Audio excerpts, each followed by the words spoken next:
Ikalawang pugso ng Skills Up Net Philippines inilunsad na ng ADB. Samantala, ang DTI bumuo ng mga karagdagang programa para magsanay ng nasa 800 manggagawa. Si Bien Manalo sa report. Para tugunan ang mga kinakaharap na hamon sa lakas paggawa, lalo na sa mga itinuturing na high-growth industries.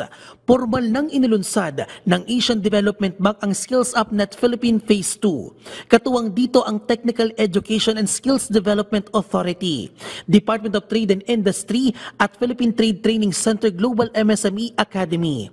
Ito ang pangunahing estratehiya na magbibigay ng mga kasanayan sa mga manggagawang Pilipino para sa paglago ng ekonomiya ng Pilipinas.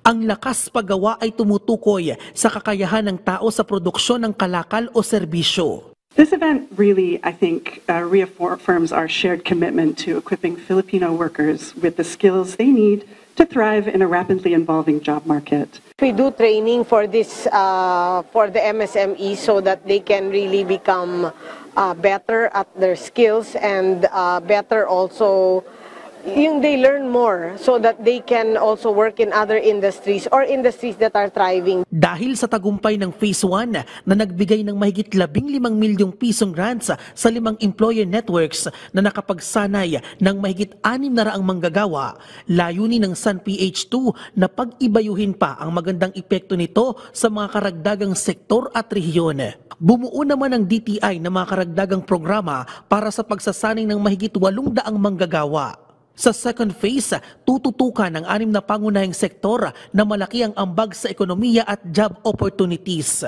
We need to make sure that specific industry sectors are future-proofed, are upskilled. Opportunities for reskilling and upskilling is provided to as many industry players as they possibly can. Most importantly, for medium, small, and micro enterprises. Highlight ng programa ang paglagda sa Memorandum of Agreement.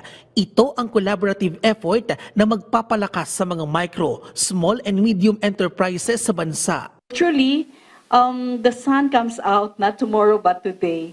We in PTTC are truly honored to be in the forefront of this significant program that will capitalize on the existing and to be acquired skills of the Filipino workforce. Para sa mga MSME na interesadong sumali sa SunPH2, maaari silang mag-register bilang bahagi ng isang employer network at mag-apply para sa training grants.